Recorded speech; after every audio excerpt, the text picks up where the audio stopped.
apóyanos suscribiéndote a este canal. Con tu ayuda podremos adquirir audios, videos, textos y libros, preservando el legado que nos dejó el venerable maestro Samael Aun Weor. Únete a esta misión de preservación y crecimiento espiritual. Mucho se ha escrito en revistas como Duda, Testimonios de lo Insólito y otras más que circulan en la actualidad, dando una gran variedad de explicaciones y hasta contradictorias afirmaciones sobre el enigma de la esfinge egipcia. Díganos usted, doctor, como conocedor de estas ciencias antropológicas, ¿cuál es el enigma que encierra la esfinge? Interesante pregunta. La esfinge ciertamente simboliza los grandes misterios esotéricos de la antigüedad. Las garras del león representan el fuego, las alas representan el aire, de hombre representa el agua, las patas del toro representan la tierra. Antiguamente la esfinge estaba coronada de 9 puntas para simbolizar la novena esfera, es decir, los misterios del sexo. En el fondo, la esfinge representa a los mismísimos misterios del sexo. Indubitablemente, la esfinge fue traída del Atlántico. Se le usó en la Universidad de Acaldana.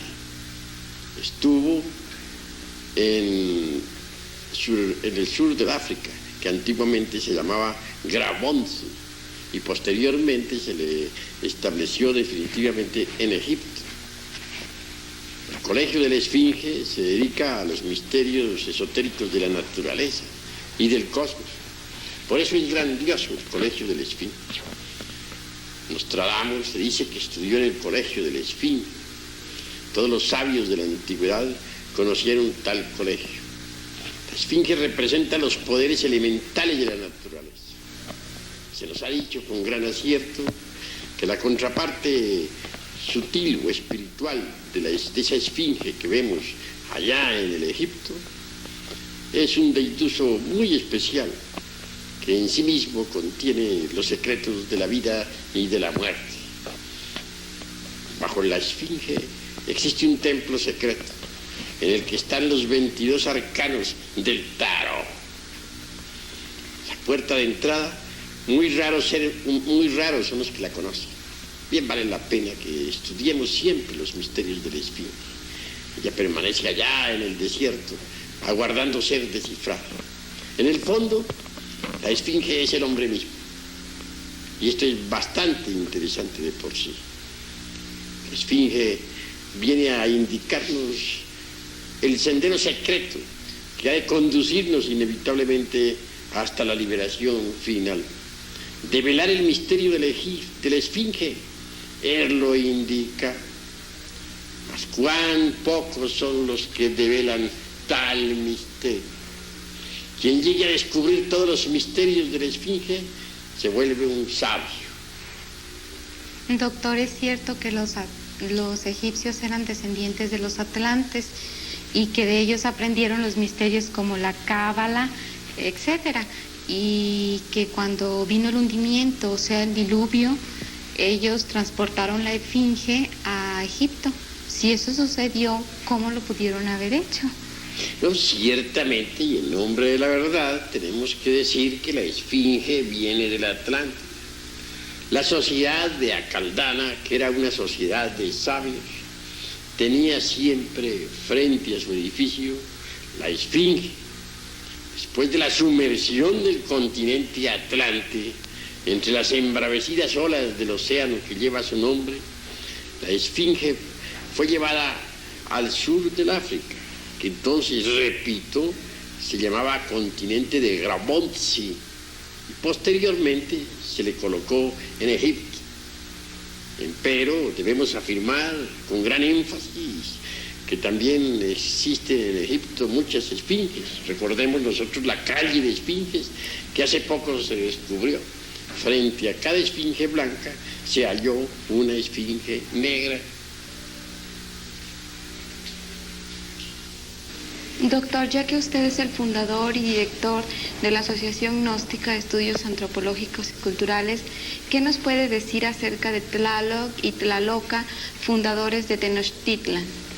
Ciertamente nosotros los mexicanos tenemos aquí en nuestro país verdaderos portentos de sabiduría antigua. Indubitablemente Tlaloc, el dios de la lluvia, es un deiduso que ciertamente existe, pero su verificación solo puede ser realizada por sujetos que hayan desarrollado los centros superiores del ser, es decir, la clarividencia, la intuición, la clariaudiencia, etc. Tlaloc, para los esoteristas, viven normalmente en el mundo de las causas naturales. El Tlalocan es precisamente un paraíso molecular, existente en la quinta coordenada. Los antiguos bien sabían de tal paraíso. En el Tlalocan están las criaturas de las aguas, que obedecen a Tlaloc. Quiero referirme a los elementales de las aguas, citados por Felipe Teofastro, Bombastro de Ongenheim, Aureola, Paracelso.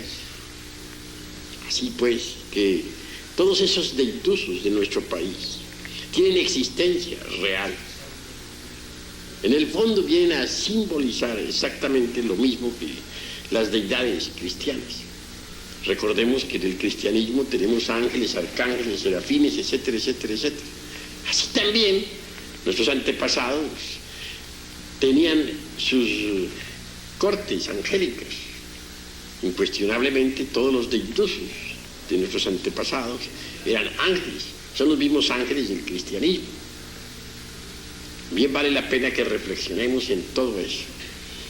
En cuanto a otros personajes, hay que reflexionar un poco. Quetzalcóatl, por ejemplo, es el Cristo mexicano, un hombre que encarnó en sí mismo el verbo, la palabra, una viva representación del Dios interior profundo. Se nos habla también de la gran Tenochtitlán. Indubitablemente que Huitzilopochtli fue el fundador el esotérico de la gran Tenochtitlán. Huitzilopochtli es como un arcángel para los antiguos. Y en cuanto a nosotros, los miembros de la Asociación Gnóstica de Estudios Antropológicos y Culturales, le seguimos en el fondo recordando con gran amor. Es decir, le rendimos culto en nuestro corazón.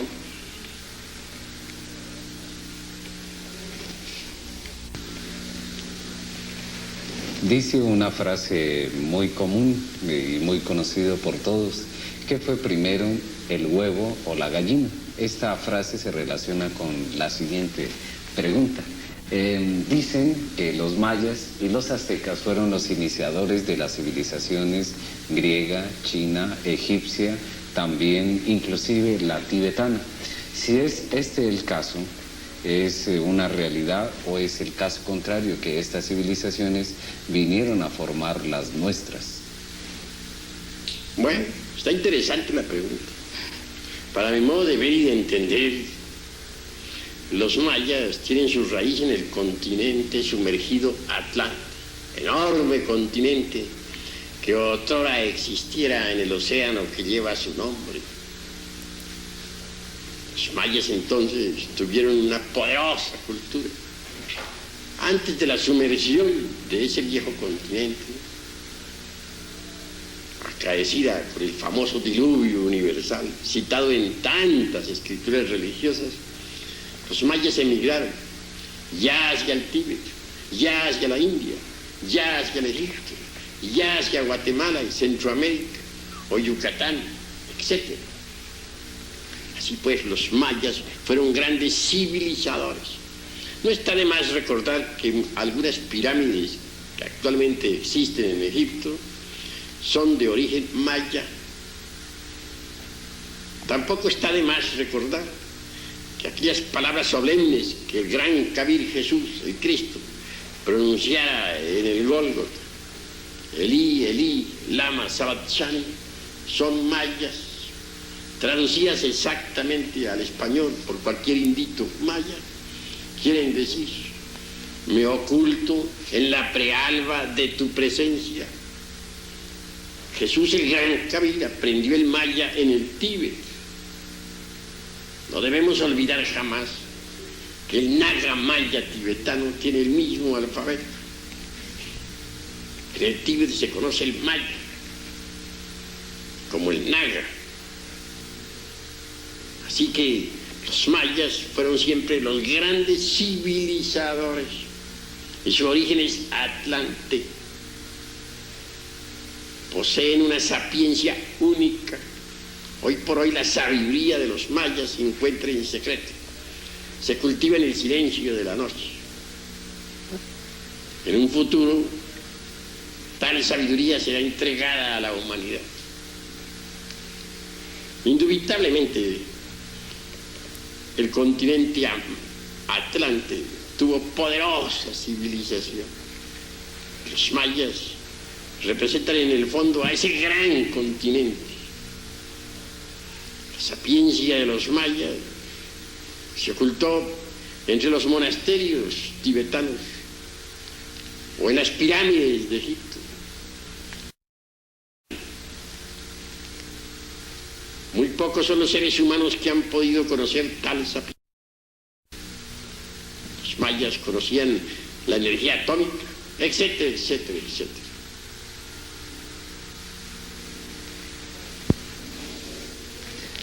El mundo, desde el punto de vista de la física, se envuelve fundamentalmente bajo la ley del 3, es decir, la fuerza negativa, la fuerza neutra y la fuerza positiva. ¿Tiene que ver esto con los fenómenos cósmicos, doctor Samael? Y otra pregunta, ¿existe otra ley cósmica más superior que la ley del 3? En realidad, la ley del 3 es fundamental. No debemos olvidar que el santo Triamatsikhamnu, es decir, la ley del 3, se expresa en 3 formas: positiva, negativa y neutra. En el átomo existe la fuerza positiva, la negativa y también la neutra. Para que haya creación se necesita que las 3 fuerzas coincidan en un punto dado. De lo contrario, la creación sería imposible. Así pues, la ley del 3 puede crear, pero para que exista un cosmos organizado se necesita la ley del eterno Heptaparaparchinoj, es decir, la ley del 7. El 3 crea, el 7 organiza. Más allá de las leyes del 3 y del 7, pues hay muchas otras leyes. En el fondo, la ley del 3 deviene de la única ley. Es la del Logos, creador. La del eterno Padre Cósmico, común. Así que bien vale la pena comprender lo que es la ley del 3. Las gentes subestiman mucho la tercera ley, o la fuerza neutra. Y esa fuerza hay que aprenderla a manejar cuando se quieren neutralizar las influencias peligrosas. Las fuerzas positiva y negativa son maravillosas. Ellas se unen para crear, pero la tercera ley las concilia y entonces se realiza la creación. El hombre representa la fuerza positiva, la mujer la fuerza negativa. La tercera fuerza, la del Espíritu Santo, concilia a las dos y entonces se realiza una creación. Pero todo tiene que desenvolverse dentro de la ley del 7. Es decir, el 3 crea, el 7 organiza. Indubitablemente, la humanidad está muy lejos de saber cuál es el modus operandi de la ley fundamental 3. En todo caso, el Padre es el 1, el Hijo el 2, el Espíritu Santo el 3. Son, como dicen las Sagradas Escrituras, 3 personas distintas y un solo Dios verdadero.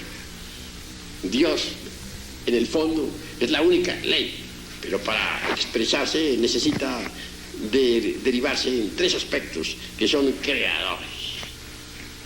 El santo Triamatsikhamnu indubitablemente jamás queda embotellado en los mundos, nunca.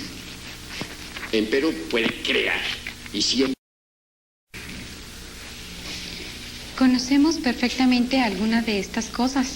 Me imagino que igual le sucede a los televidentes. Usted habló hace un momento sobre 7. Existen 7 planetas, fundamentados en la frase de Hermes Trismegisto, lo que es arriba es abajo. ¿Cómo actúan estos 7 planetas sobre nosotros? Bueno, obviamente existen 7 planetas bien conocidos en la astronomía, pero dentro de nuestros estudios esotéricos nos interesan más bien los planetas psicológicos. Tal como es arriba es abajo. El microcosmos es análogo al macrocosmos.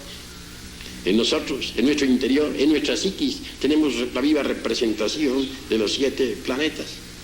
Empero, existen transmutaciones metálicas durante el trabajo de autorrealización íntima del ser. El viejo de los siglos, Saturno, en el niño, la luna.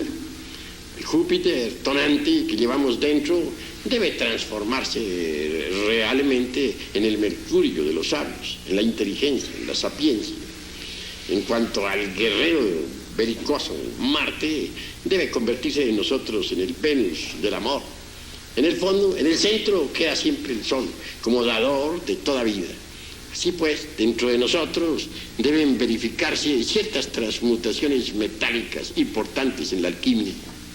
Los más famosos esotéricos ha sido Lobsang Rampa, que ha escrito sobre el viaje astral. Las juventudes actuales lo comentan mucho, pero hablan solamente de la parte práctica y vivencial. Doctor, queríamos preguntarle que nos aclare definitivamente si el viaje astral es algo intelectual o es algo eminentemente práctico. Con el mayor gusto contestaré, Aida. Ciertamente, el viaje astral es una realidad, como lo dice Martin Lobsang Rampa. El hombre auténtico, incuestionablemente, posee un cuerpo astral. Este es un cuerpo maravilloso, extraordinario, y sabe usarlo a voluntad. La parte práctica de esta cuestión es muy fácil. Hallándose uno en un estado de transición existente entre vigilia y sueño, suavemente puede levantarse de su lecho con gran naturalidad. Entonces verá con asombro que el cuerpo físico queda en la cama dormida. Ya fuera de la forma densa, uno puede a través del espacio dirigirse a otro planeta, investigar los misterios de la vida y de la muerte, ponerse en contacto con los seres inefables, etcétera, etcétera, etcétera. En todo caso, lo importante sería aprovechar el estado de transición existente entre la vigilia y el sueño. Y al levantarse, hacerlo con gran naturalidad. No se trata de levantarse mentalmente o intelectualmente, como dices tú, sino realmente. Lo que estoy diciendo debe traducirse en hechos. Obviamente, durante el estado de transición existente entre vigilia y sueño, las conexiones que unen el cuerpo astral al cuerpo físico quedan sueltas. Y por lo tanto, al levantarse en ese momento, se producirá el desprendimiento del astral. Este libre puede viajar a través del espacio y dentro del mismo, indubitablemente, estará la conciencia. Así pues, conscientemente podemos viajar a estrellado. Esto es muy fácil. Es cuestión únicamente de poner atención al estado existente entre vigilia y sueño. Eso es todo. Otra pregunta más ahí con relación a todo ello. Se sabe perfectamente que el viaje astral se realiza en el mundo de los sueños. Bueno, sabiendo ello, también nos preguntamos en estos momentos a dónde van ese grupo de personas o a dónde han ido ese grupo de personas que han desaparecido en el Triángulo de las Bermudas, o famosamente conocido como el Triángulo del Diablo. ¿Van al plano astral o mundo de los sueños, o a qué lugar se dirigen específicamente? Bueno, ante todo debemos reconocer que existe la cuarta vertical, la cuarta dimensión. En el citado triángulo puede uno perderse en la cuarta vertical. Es decir, en ese triángulo por ti citado, algunos aviones han perforado la cuarta dimensión, o mejor dicho, han entrado en la cuarta dimensión. En todo caso, esa es una puerta para entrar en la cuarta dimensión. El que penetra por tal puerta, ostensiblemente queda viviendo en la cuarta vertical. En modo alguno debemos sorprendernos si afirmamos enfáticamente que en la cuarta dimensión existe una humanidad completamente paradisíaca. La hay, eso es cierto, aunque los escépticos no creen en estas cosas. Pero, ¿qué importa a la ciencia y qué a nosotros? Minuciosamente que tanto las esculturas mayas como los aztecas resaltan constantemente el simbolismo de la serpiente. ¿Cómo ve la antropología gnóstica este símbolo sagrado de las civilizaciones de Mesoamérica? Ciertamente que el símbolo de la serpiente es universal. No está de más recordar que en el mismo Tíbet tenemos la serpiente emplumada. Y obviamente, la serpiente es sagrada, representa la sabiduría divina. Indubitablemente, dentro de cada ser humano existe la energía creadora. Esta energía tiene que subir por la espina dorsal hasta el cerebro. Tal energía tiene poderes extraordinarios y asume ante el clarividente una forma completamente serpentina. Si la gente aprendiera a transmutar su energía creadora, se transformaría totalmente. La serpiente sagrada nos da la sabiduría. La sabiduría de la serpiente es poderosa. Se dice de Quetzalcóatl que era una serpiente de sabiduría. Los hierofantes antiguos de Caldea, de Persia, se llamaban a sí mismos serpientes. Botán asegura en forma enfática que él entró por un hueco dentro del interior de la tierra. Dice que entró por un pasadizo secreto, por donde solamente pueden entrar las serpientes. Botán mismo exclama diciendo: soy una serpiente. Así también exclamaban los celtas. Así que la serpiente es un poder ígneo, flamígero, que está relacionado íntimamente con el sexo y que los indostanes llaman Kundalini.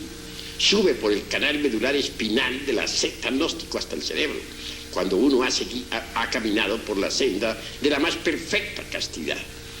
Entonces resplandece maravillosamente dentro del aura del universo. La serpiente tiene poder para darnos la sapiencia. Bueno, doctor, son sus declaraciones y conocimientos que nos ha venido aportando a través de estos programas. Se los agradecemos intensamente y creo que es todo por la noche de hoy. Se despiden de ustedes Aida Berliavsky y Fernando Salazar, invitándolos nuevamente y cordialmente a nuestras conferencias aquí en San Luis Potosí, en Mariano Otero 626. Muy buenas noches. Buenas noches. Buenas noches.